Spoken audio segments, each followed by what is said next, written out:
crispy. What's up, y'all, and welcome back to another episode of Figures in Action. Alright, so today I bring you this back of a warehouse alleyway type diorama. I was contacted by a gentleman who has never bought a dial, and you know, is into action figures and wants to try out action figure photography. So he hit me up and he's like, "Hey, listen, this is what I want to do." He didn't have a huge budget, or didn't want to spend a lot this first time around. As you know, a lot of times it's okay to kind of jump into the dial market, get a dial, and not spend, you know, a whole bunch of money. You can get something nice for you know, for what you want to spend, because you may not know, you may not be familiar, you don't know, you know, most of, like, for example, most of the time I make these dials, right? And this is the 12 by 12 by 12 essentially, although 12 inches tall, 12 inches wide. But once you stack the walls on the floor, it kind of shrinks it to 11 inches. So a lot of times when people get these dials, like I'll give them what, you know, I'll give them the proposal, this how many inches, and they get it and they're like, man, this is a lot bigger than what I thought. So I think, you know, I tell people all the time, to really get an idea of a dial, you just have to see it with your own eyes. I mean, that's probably the best way, because it's just really difficult to kind of gauge it through pictures and videos and so forth. So anyway, he hit me up and he said, "Listen, I want a dial. This is what I want to spend on it. This is what I have in mind." So I, you know, hit him back and I was like, "Well, this is my proposal. This is what I can do with your budget."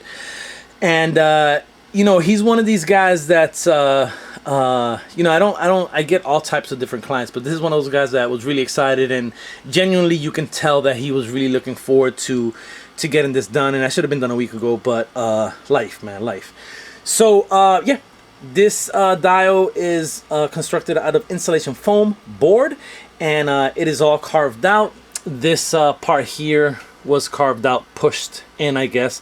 Corrugated cardboard, excuse me, kind of was the front of that, so I glued that on there.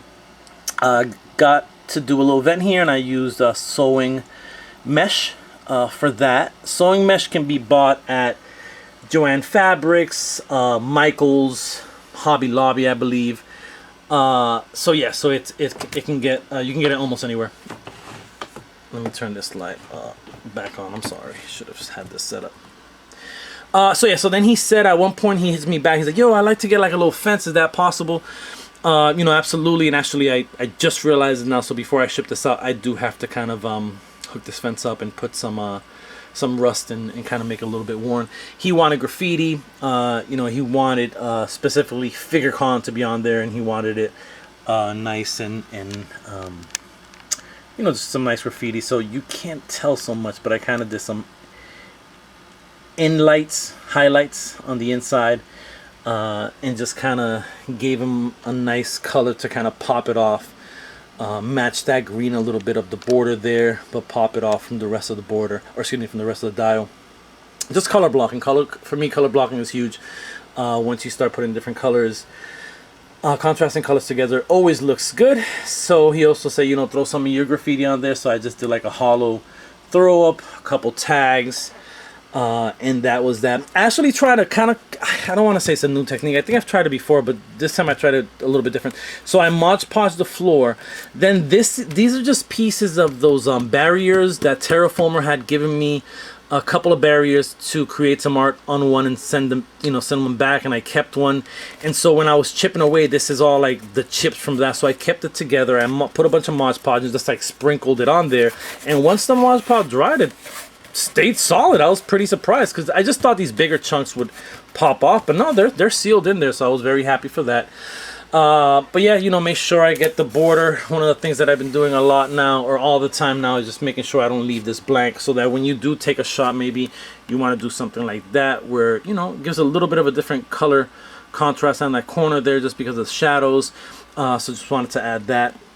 That vent is actually removable. It's just slid in. You can slide it out. So if you wanted to do something with that, he's allowed to do that as well and slide that right back in with no issues. This is pegged in. That comes out. This is magnetized. Let me take bullseye out. This is magnetized, as is this wall as well. Yeah, so not much more to say. A couple signs, some paper on aluminum tape, and those are all paint markers. Alright, man, check out the pictures at the end. Questions, comments, leave them in the descriptions below, or excuse me, in the comment section below. And I'm out. Peace.